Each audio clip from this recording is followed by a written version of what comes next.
os 7 radicais do fogo e o selo hermético. Vamos a começar nossa cátedra desta noite. Em palestras passadas falamos sobre o fogo, e é necessário que continuemos hoje com a sabedoria do fogo, a fim de que conheçamos o caminho que nos há de conduzir à liberação final. Ante todo, é indispensável entender que há dois uns, o imanifestado e o manifestado. Item Elohim é o imanifestado, o eterno Pai cósmico comum. Item Elohim é o manifestado, o demiurgo arquiteto do universo. Obviamente, este último, na aurora do Mahamavantara, quer dizer, na aurora da criação de qualquer universo, emana, sai de entre as entranhas do eterno Pai cósmico comum, do incognoscível. Indubitavelmente Elohim, o manifestado, é o exército da palavra, é o Logos, e o Logos soa, é o fogo. No esoterismo, ao manifestado Elohim, que é o exército da palavra, se lhe denomina sempre Avalokitesvara, o Logos, os Dhyashoshans criadores do universo, as inteligências ígneas que fazem possível a existência deste sistema solar de Ors. Indubitavelmente, ao imanifestado, ao incognoscível, se lhe chama Adibuda, e cada um de nós, se bem é certo que tem seu Purusha, quer dizer, o Elohim particular, não é menos certo que este tenha emanado de seu Adimbuda, e que cada um de nós tem seu Adimbuda manifestado, incognoscível. Alguém, trabalhando na grande obra do Pai, poderia integrar-se totalmente e chegar até a fusão com o ancião dos dias, com o Buda manifesto, o Purusha, mas integrar-se com o Adimbuda particular, individual de cada um de nós, só é possível na noite cósmica, no grande Pralaya, depois da dissolução de todo o universo. Não há dúvida de que na aurora de qualquer criação, nosso Purusha, o ancião, o ser do ser, se desdobra convertendo-se, por tal motivo, no Pai-Mãe. Tampouco há dúvida de que o casal original, Osíris e Ísis, mediante um ato supremo sexual, na frágua acesa de Vulcano, dão origem ao terceiro, quer dizer, ao Forrá, ao fogo, e este, por sua vez, faz fecunda a matéria caótica para que surja a vida. Mas escrito está que Forrá, a chama que emana de Osíris e Ísis, se desdobra por sua vez nos 7 radicais, nos 7 irmãos ígneos que estão dentro de nós mesmos, aqui e agora. 1. Um é o físico, 2. Outro é o vital, 3. Terceiro, os princípios ígneos do astral, 4. O quarto, os do mental, 5. O quinto, os do causal, 6. O sexto, Budi, 7. E sétimo, Atman, o inefável. Mas os 7 irmãos do fogo, por sua vez, se desdobram em um grupo de seres inefáveis. Esse grupo existe dentro de cada um de nós, são as partes autônomas e autoconscientes do nosso próprio ser, aqui e agora. Existem os 7, os já nomeados, existem as 12 potestades em cada um de nós, que são os 12 apóstolos do Cristo, ou 12 partes íntimas do nosso próprio ser, e existem os 24 anciãos, que representam a nosso zodíaco particular, individual, e existem os 4 santos do Eterno, que tem poder sobre o fogo, sobre as águas, sobre o ar e sobre a terra. Existe o leão da lei, que nos faz iluminados, e Minerva, a deusa da sapiência, da sabedoria e da justiça, etc., etc., etc. Assim que o exército da palavra está dentro de nós, em cada um de nós.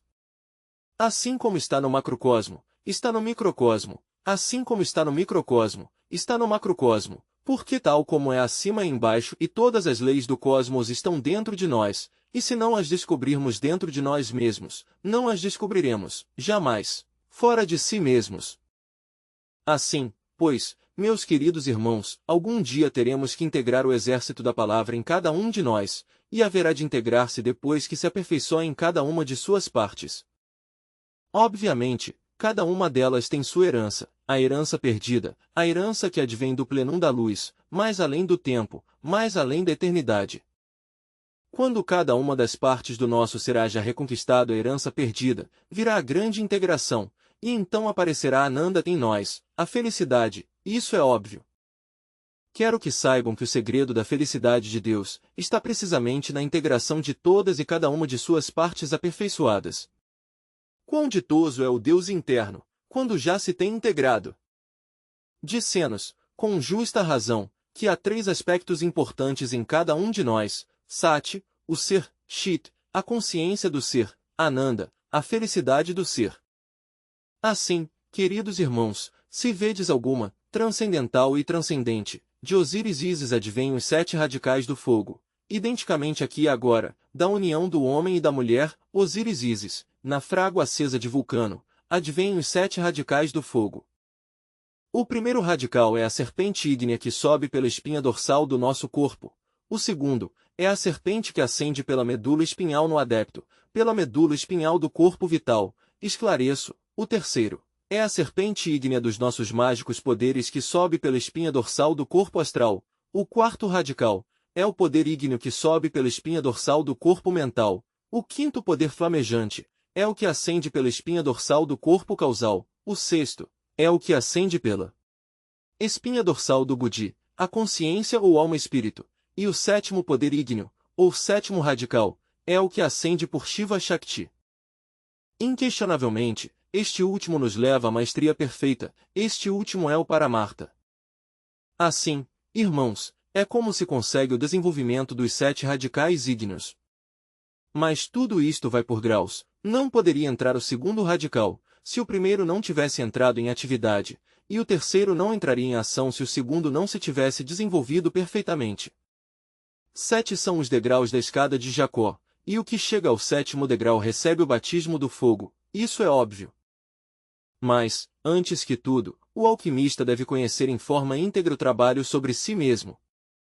Há que trabalhar intensamente, se é que queremos lograr a autorrealização íntima do ser. É necessário, em realidade de verdade, saber viver, só assim poderemos trabalhar com os 7 radicais do fogo. Fácil, urgente e inadiável autoobservação. Ninguém poderia autorrealizar-se, se não aprendesse a autoobservar-se.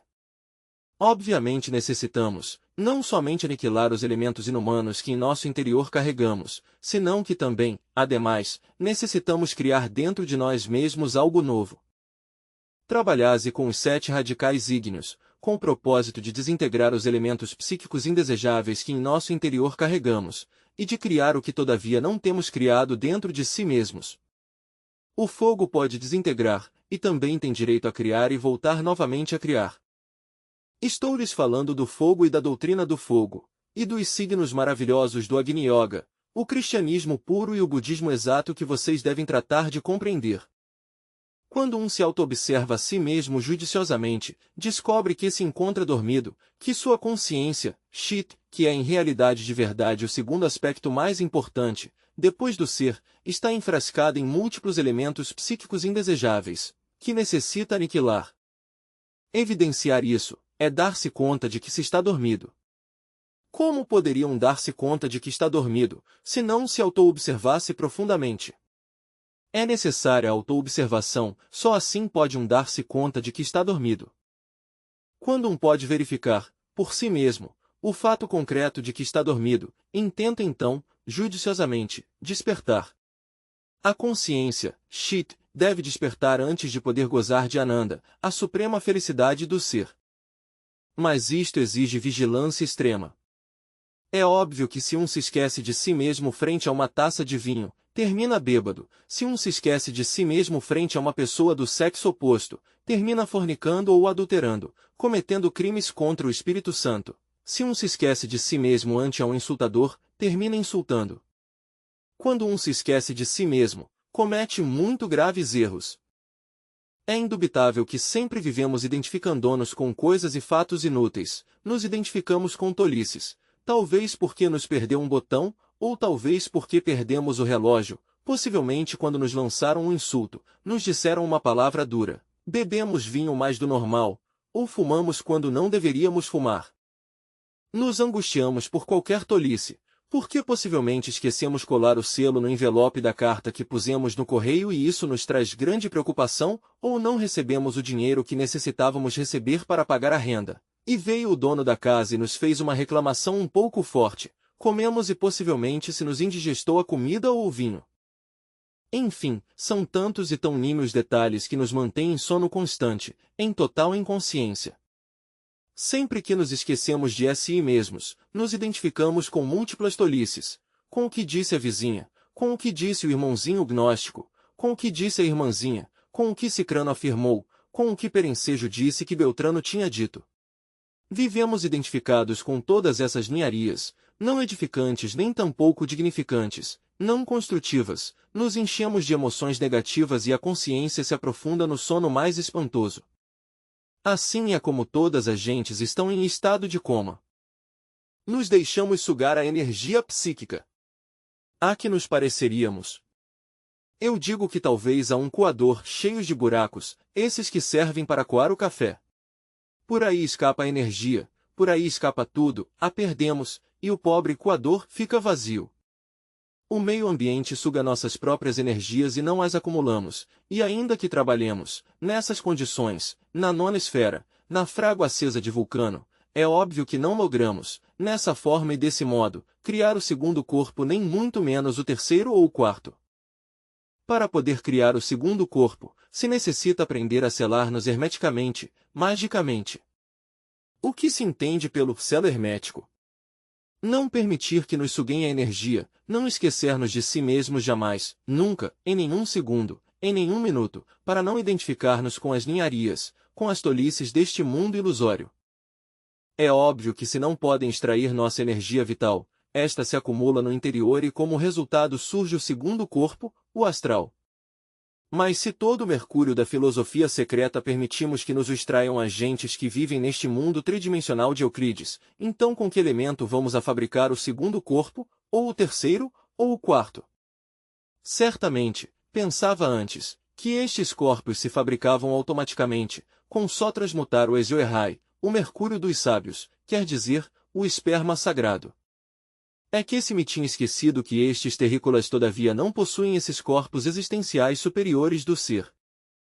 Resulta que como nasci com tais corpos, tinha esquecido esse detalhe.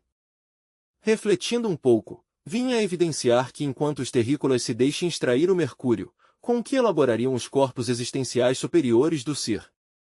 O que se entende por mercúrio? A energia sexual. E a deixam extrair, isso é óbvio. Cada vez que vocês se identificam com uma corrida de cavalos, se deixam extrair o mercúrio. Cada vez que vocês se identificam com o jogo da loteria, se deixam extrair o mercúrio. Cada vez que vocês se identificam com um insultador, se deixam extrair o mercúrio. Cada vez que vocês se identificam com um palhaço, se deixam extrair o mercúrio, etc., etc., etc. Então a necessidade do selo hermético, há que criar um poder mágico em nós, como defesa, que nos permita não deixar-nos extrair o mercúrio. É possível criar tal poder defensivo, se em realidade de verdade, meus queridos irmãos, não nos identificamos com todas essas bagatelas do mundo exterior. É muito o que poderíamos dizer sobre a íntima recordação de si mesmos. Nos voltamos indefesos nas condições em que estamos, qualquer joga conosco, fazemos o que os demais querem que façamos e isso é absurdo. Vamos ou não a ter uma individualidade própria, ou vamos a seguir assim como estamos? Não lhes parece a vocês lamentavelmente que outros joguem conosco? Vocês estão tranquilos em seu estudo, e alguém os chama por telefone, os insultam e vocês se desgostam. Isso não estava no programa, mas vocês se desgostam. Por quê? Porque outro chama por telefone e diz o que lhe vem em gana. Então, onde está a capacidade de defesa? Estão indefesos completamente. Cada vez que um se identifica com as tolices da humanidade, a consciência fica dormida, fica um convertido em um autômato. Um deve, todas as manhãs, selar-se hermeticamente. Não faço senão o que meu ser quer faça, não o que os demais querem que eu faça, não me vou a identificar com nada na vida. Porque quando um se identifica com algo, resulta sendo um autômato. Se identifica um com sua própria mente, com seus próprios pensamentos morbosos, termina adulterando e fornicando. Se identifica um, desgraçadamente, com suas emoções negativas, termina perdendo energia criadora por toneladas. Se identifica um com as palavras, como as palavras grosseiras e sujas de alguém, claro que termina dizendo sandices.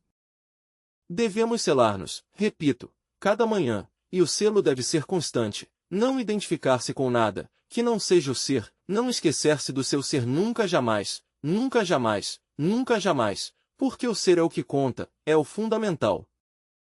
Assim, mudando nossa conduta, selados hermeticamente, podemos trabalhar na forja dos cíclopes e ao não perder energia criadora, obviamente se desenvolverão em forma ordenada, um após outro, os 7 radicais. Necessitamos dos 7 radicais, necessitamos do poder flamejante, se é que queremos desintegrar o que deve desintegrar e criar o que há que criar. Há muito em nós que deve ser aniquilado, é muito que devemos criar dentro de si mesmos, aniquilar o ego que, desgraçadamente, se processa nos 7 níveis do ser, pelo qual é tão difícil a liberação, muito raro. Espantosamente raro é encontrar alguém que logre a aniquilação budista, e criar o segundo corpo. Para criá-lo não se deve perder o mercúrio, e se perde quando um se identifica com algo, quando se esquece de si mesmo, mas se um não se esquece de si mesmo, se acumula e se converte no segundo corpo. E se sempre está um selado hermeticamente, mais tarde surge o terceiro corpo, posteriormente o quarto.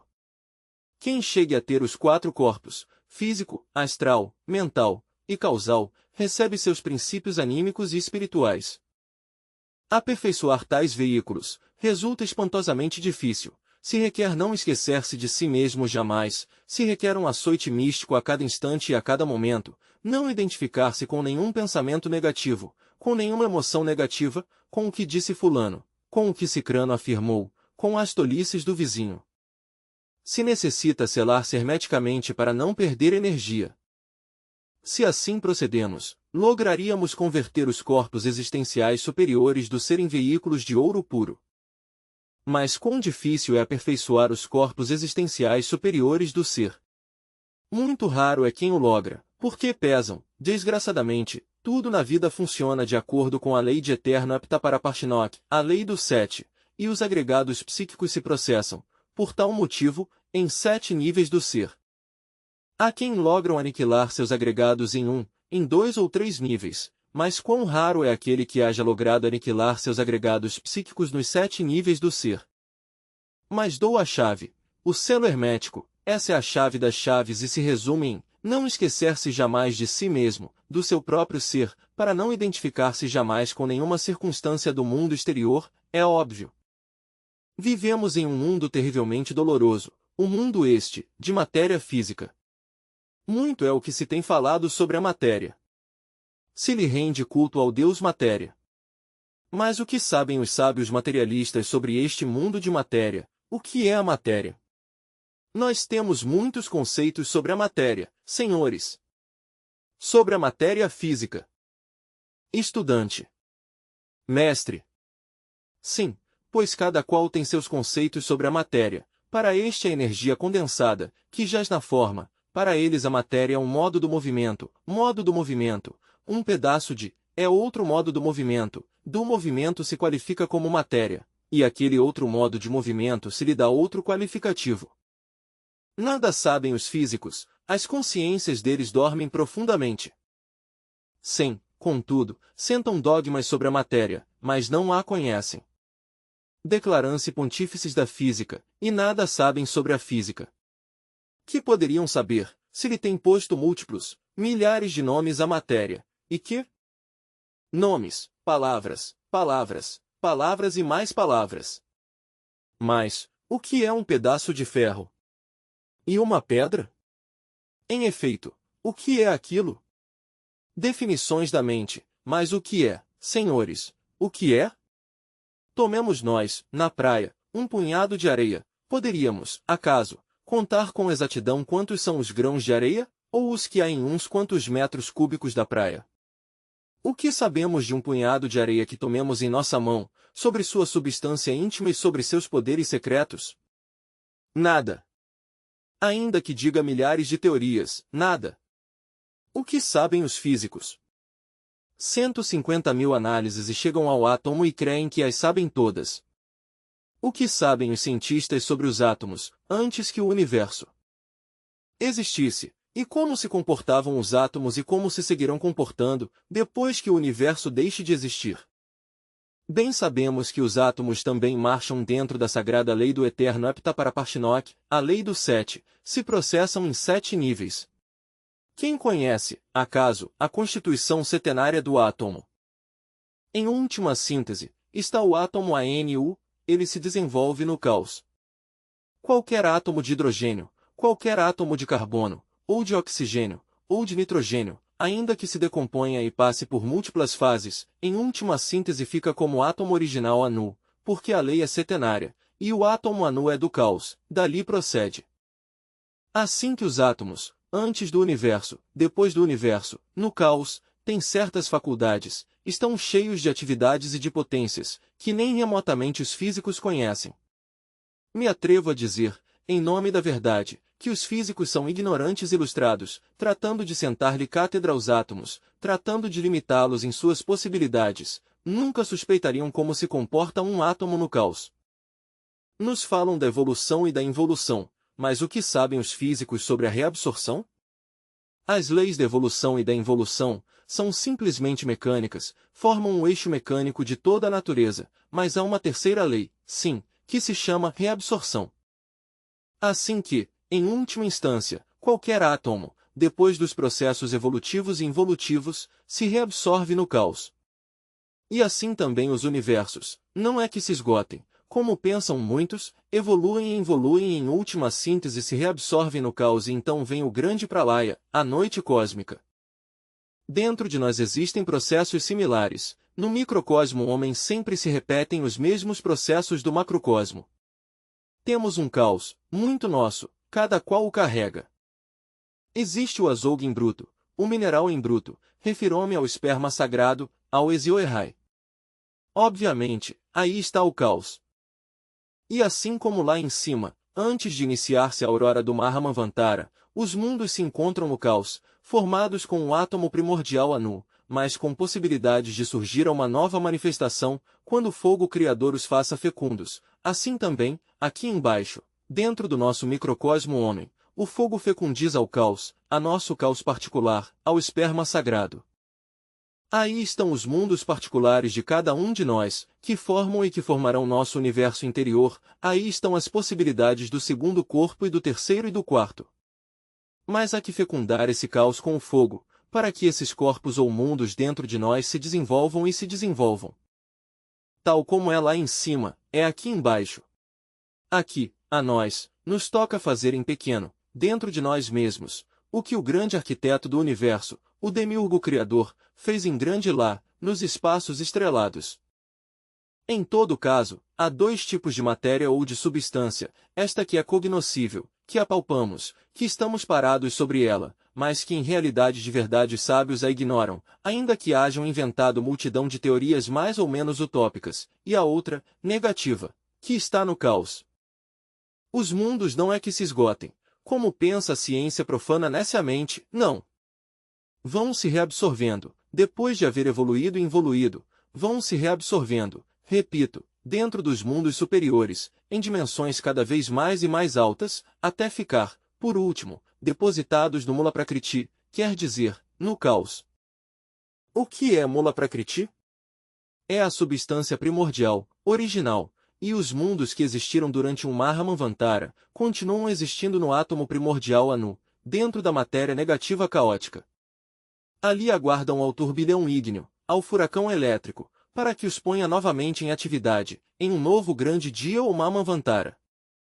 Queridos irmãos, faz-se urgente entender a necessidade de fecundar ao caos que levamos dentro de nós mesmos, para que os corpos internos ou mundos da nossa própria individualidade surjam a uma manifestação cósmica particular, individual.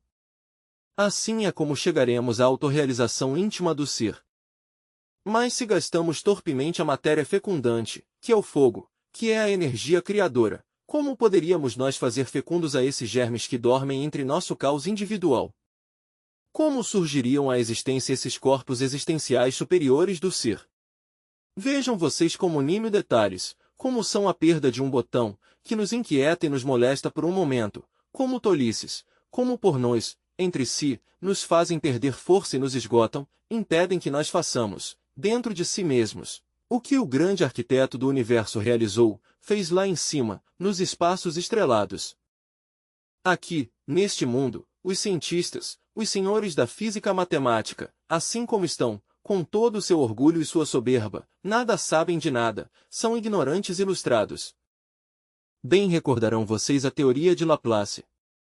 Afirma tal teoria, Ou afirmou Laplace através de suas hipóteses, que os mundos saem de entre as nebulosas, que estas giram em uma determinada direção, e que por sua vez, a matéria vai condensando em determinados pontos, e vai sendo deslocada ao redor, e assim, um sol fica para os pontos que têm sido deslocados, e que esses pontos deslocados são os mundos, que ficam girando ao redor do centro gravitação. Parecerá muito exata, mas a ninguém lhe consta isso, ninguém tem visto jamais sair um planeta de entre uma nebulosa. Quem o tem visto? O que de certo tem visto, mentiria, e não está bem mentir. Isto implicaria a rotação de um movimento sempre constante, rotação em uma só direção, e se tem vindo a demonstrar que existe a contrarrotação constante. Então, em que fica a teoria de Laplace? Por exemplo, nos planetas Urano e Netuno, seus satélites 1 e 4, não giram de oeste a leste, como é normal em muitos planetas do espaço infinito, senão ao contrário, marcham de leste a oeste. Isto destrói totalmente a teoria de Laplace, pois se uma nebulosa gira tão cedo para uma direção como tão cedo em direção oposta, então se destruiriam, se desbaratariam os hipotéticos mundos do Sr. Laplace. E lá eles com suas teorias que não servem para nada. Porque os mundos surgem de Sababat, a matéria primordial, o Mula Prakriti, o santo caos. Dali emanam ou brotam, quando têm sido fecundados pelo fogo. Muitos é o que falam sobre esta matéria física, e se sentam eles como dogmas, e a qual rendem cultos marxistas-leninistas. Até se diz que a força e a matéria estão coordenadas. E no século que tem passado, muito foi o que se falou sobre força e matéria, mas nada se esclareceu, tudo ficou sempre incoerente, impreciso, vago. Melhor seria aceitar, de fato, aos elementais, aos espíritos da natureza e seus átomos. Cada átomo tem uma partícula ígnea ou elementaria, um achim hebraico que exerce todo o poder sobre a matéria física. Isso é mais inteligente, isso nos permitiria dar-nos conta de como se processa a chamada substância em um instante dado. Não quero dizer-lhes a vocês que a matéria não seja destrutível, ou que seja indestrutível. É claro que a matéria é destrutível, mas não há substância. A substância, contida na matéria, passa por múltiplos processos até ficar depositada no caos, convertida em anu, os átomos primordiais. Assim, os mundos podem ser destruídos, mas a substância original fica sempre entre o caos, em Mula Prakriti. Indubitavelmente, meus queridos irmãos, quando um trabalha com os 7 radicais, vai descobrindo dentro de si mesmo todas as maravilhas do universo. Mas antes que tudo, há que acender, completamente e abrir o olho de Dangma, se é que queremos em verdade pôr-nos em contato com as maravilhas do cosmos. A hora tem chegado em que compreendamos que o universo é muito distinto a como nos o pintam os cientistas. Uma é a maneira como os átomos se comportam durante a manifestação e outra é a forma como se comportam nas dimensões superiores da natureza e do cosmos, e especialmente no caos. Que poderes flamejantes tão terríveis os que têm esses átomos em última instância, que capacidade de ação, de inteligência ativa, trabalhando sob a direção dos Elohim. Tenho-lhes falado, muitas outras vezes, sobre os estados de Ginas, e a muitos lhes pareceria estranho, seria estranhíssimo, para aqueles que dogmatizam sobre a chamada matéria, para aqueles que sentam cátedra sobre os átomos e que lhes tiram a eles toda a classe de possibilidades extraordinárias. Obviamente, se um corpo humano pode penetrar dentro da 4ª dimensão e ainda dentro da 5ª, 6ª ou 7ª, ou submergir-se no caos, se deve às infinitas possibilidades contidas nos átomos. Bem sabemos que um corpo humano, por exemplo, na 4ª vertical, já não se comporta como no mundo de 3 dimensões, e muito menos na 5ª coordenada. Aquele corpo humano pode assumir figuras diversas em outras dimensões da natureza e do cosmos, tudo isso devido ao poder, à potência encerrada nos átomos, possibilidades desconhecidas para os senhores da física moderna. Como poderiam usar tal poder atômico, para entrar no mundo dos Ginas com corpo físico? Não seria isto possível se um se esquecesse de si mesmo. A íntima recordação de si mesmos lhe permite a um usar as técnicas científicas que tenho ensinado no livro amarelo para meter o corpo físico-químico na 4ª vertical, ou na 5ª, ou na 6ª, ou na 7ª, etc. Mas aqueles que se esquecem de si mesmos, quando tentam usar tais técnicas, não têm capacidade para fazê-lo porque dependem do mundo sensorial externo, estão engarrafados no dogma tridimensional de Euclides, estão identificados com tantas infinitas tolices que existem neste mundo. Então, ao não ter capacidade para recordar-se a si mesmos, menos poderiam pôr em atividade as potências mágicas da física nuclear em nós. Por tal motivo fracassam, não logram meter o corpo dentro da região dos ginas ou dos yinas. Assim que, esta noite, ao falar da íntima recordação de si mesmos insisto, uma e outra vez, na necessidade de um selo hermético, de um selo mágico. Todas as manhãs, ao levantar-nos, devemos tomar uma só resolução, recordar-nos a si mesmos durante todo o dia, não esquecer-nos, nem um só momento, de si mesmos. Isto se chama selar-se hermeticamente. Se um não procede assim, se não se sabe selar, é um brinquedo de todo mundo, indefeso, vulnerável em 100%, uma máquina, um autômato que todo mundo maneja. Aprofundem vocês nestes conceitos, meus queridos irmãos, necessitamos que vocês deem forma a uma individualidade real. Todavia vocês não têm criado uma individualidade, é necessário criá-la. Para isso se necessita o selo hermético e mágico, diário, constante. E se trabalham na frágua acesa de Vulcano, devem saber que os corpos existenciais superiores do ser exigem o selo hermético, não esquecer-se de si mesmos, porque se vocês perdem suas energias, com que vão a fabricar os corpos, como fariam? Isto não significa que vocês não devam atuar, claro está que sim. Selar-se é aprender a tirar bom partido das piores dificuldades. Em verdade que os mais graves inconvenientes da vida resultam um ginásio maravilhoso para o gnóstico, mas há que saber aproveitá-lo.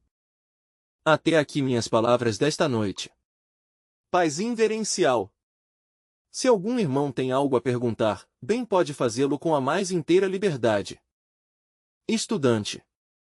Mestre. Não se trata de crer ou de não crer, se trata de saber colocar cada ficha do xadrez em seu lugar. Obviamente a Elohim, o eterno Pai Cósmico Comum, Adin Buda, nada tem que ver com esta criação. Ele emana de si mesmo, ou surge de si mesmo, para falar mais claro, a inteligência cósmica ou universal, representada por todas essas milhões de Dhyashoshans que na aurora da criação, no amanhecer do Mahamavantara, fazem fecunda a matéria caótica para que surja a vida. Indubitavelmente, sua inteligência universal é Jeová. Não estou falando de um Jeová dogmático, com barbas até o umbigo, sentado em um trono de tirania, lançando raios e centelhas contra este triste formigueiro humano, não. Esse Jeová antropomórfico da judiaria não é aceito por nenhum homem inteligente. Estou falando de Iodev. Item Iod é o princípio masculino, item Ev é o princípio feminino. Bem sabemos que qualquer Elohim é masculino e feminino ao mesmo tempo, que contém em si mesmo os dois polos, masculino e feminino, é varão e varoa. Indubitavelmente, esse exército dos Elohim criadores deu origem ao fogo e o fogo, por sua vez, fez fecunda a matéria caótica para que surgisse a vida. Assim, temos explicada a diferença clara entre o que é o Elohim, o imanifestado, ou o Adin Buda, cada um de nós tem seu Adin Buda dentro de si, imanifestado, e o que é, em realidade de verdade, o Elohim ou o exército da palavra, já manifestado, saindo de entre as entranhas do eterno Pai Cósmico Comum, o imanifestado. Tenho explicado, pois, claramente. Alguma outra pergunta? Estudante. Venerável mestre, em uma palestra passada o senhor nos dizia, em resposta a uma pergunta, que o recordo de si tinha que ver com o centro emocional superior, e até certo ponto, com o centro intelectual superior. Poderia explicar-nos, mais a fundo, a atitude a seguir para pôr-nos em contato com o emocional superior e estar no recordo de si? Mestre.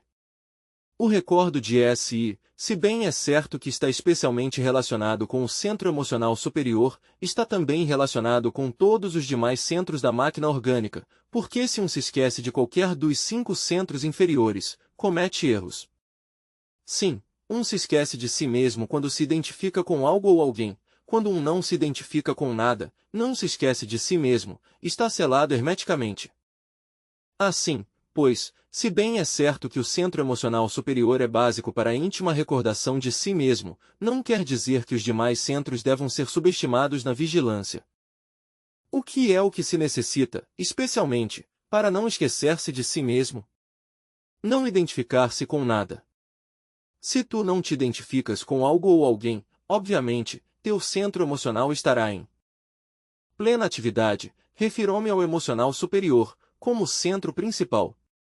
Mas, na realidade, todos os outros centros da máquina estarão também supervigiados. Ai daquele que se esqueça de si mesmo, porque esse cai na inconsciência mais torpe. Alguma outra pergunta? Estudante. Mestre, o senhor falava do Elohim manifestado e do Elohim manifestado. Entre os 10 sefirotes, por hierarquias inferiores, existem Elohim? Mestre. Existe. O quê? Estudante. Elohim ou Elohim? Mestre. Obviamente. Os 10 sefirotes é que autorrealizá-los, e todo aquele que logre a autorrealização íntima de seus 10 sefirotes cabalísticos, se converte em Elohim, isso é óbvio. Mas repito, uma coisa é o Elohim, como parte do demiurgo criador do universo, e outra coisa é a Dimbuda, o imanifestado. Somente poderíamos integrar-nos para sempre com o imanifestado Adimbuda, com a Elohim, o dia em que tivéssemos autorrealizado, integralmente, os 10 sefirotes da Cábala hebraica, em nós e dentro de nós, aqui e agora. Estudante. Venerável mestre, o senhor nos falou da lei da reabsorção. Quando um planeta que está no mundo tridimensional, por exemplo, e se reabsorve no Anu, o que fica no mundo tridimensional, K? Mestre. Nada. O importante é a reabsorção. Qualquer planeta que se reabsorve totalmente no Anu, passa por uma desintegração total, mas, como o protótipo ou mundo, fica depositado em Mula Prakriti, no caos, no átomo ANU. Estudante. No espaço não ficam vestígios, tampouco? Mestre. No espaço não ficam, só os cascavelos inferiores, mas estes vão se desintegrando pouco a pouco, isso é tudo. Há alguma outra pergunta? Todos têm direito a perguntar, não quero que nenhum de vocês fique com dúvidas. Fale, irmão. Estudante. Mestre. Como? Fala mais forte para aqui. Estudante. Nosso espaço, se é matéria, não sofrerá algum dia a reabsorção? Mestre. O espaço é o espaço, está escrito por Nosso Senhor, o Buda. Há 3 coisas eternas na vida, a lei, o nirvana e o espaço. O espaço é o espaço, ele é imutável por sempre e jamais. Amém. Alguma outra pergunta? Estudante. Venerável, trabalhando o centro emocional superior com o hidrogênio 12, e o centro sexual também, com o hidrogênio 12, há alguma relação para o trabalho na alquimia? Mestre. Obviamente, que os hidrogênios são necessários sempre. Indubitavelmente, Gurdjieff associava o hidrogênio Si12 à questão da criação dos corpos, e assim é. Mas, realmente, o que nos interessa é algo mais que o hidrogênio sexual Si12, e esse algo mais é o mercúrio dos sábios, que há que passar de oitava em oitava mediante a transmutação, para a fabricação do corpo astral, há uma segunda para a fabricação do mental, e há uma terceira para a fabricação do causal. E uma vez criados os corpos existenciais superiores do ser e havendo recebido os princípios anímicos, se faz necessário aperfeiçoar os corpos criados. Mas isto não é possível se um se esquece de si mesmo, porque perderia força e então, com que os aperfeiçoaria? Os corpos existenciais superiores do ser devem aperfeiçoar-se, a fim de que sejam recobertos pelas distintas partes do ser. Não poderia chegar-se a essa perfeição dos corpos existenciais superiores do ser, se não desintegramos aos agregados psíquicos nos 7 níveis do ser, coisa que é muito difícil, quase impossível. O que persevera logra o triunfo. Alguma outra pergunta? Estudante. Venerável mestre, temos aprendido que a Divina Mãe emana do terceiro aspecto do Logos, e também que lhe chama a Divina Mãe Espaço. Como devemos entender isso, mestre? Mestre. Obviamente, se há o Logos em um universo, é, No fundo Logos é todo um, é Osíris, e se desdobra em Ísis. Ísis, por sua vez, digo por sua vez, da união transcendental, espiritual e sexual de Osíris e Ísis, surge então o Forrá, Horus, que fecunda a matéria caótica para que surja a vida.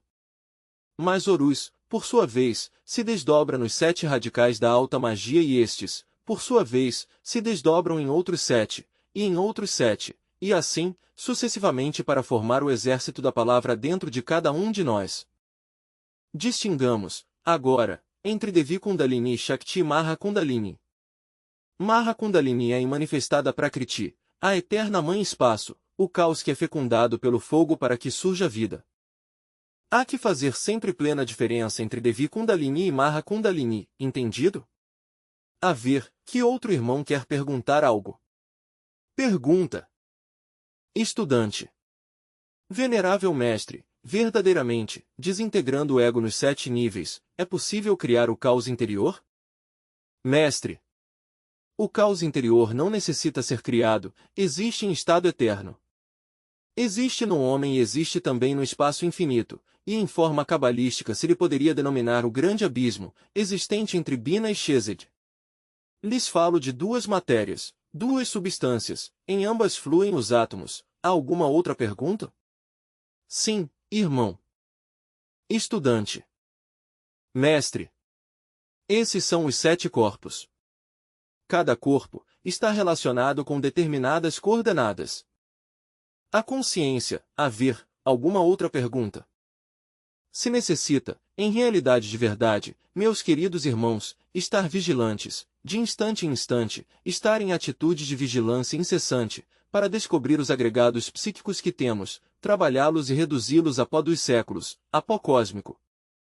Se não se passa pela aniquilação budista em forma íntegra, unitotal, jamais chegarão a converter-se, em realidade de verdade, em um homem solar. Há que trabalhar intensamente sobre si mesmos, aqui e agora. Paz inverencial. Estudante. Paz inverencial.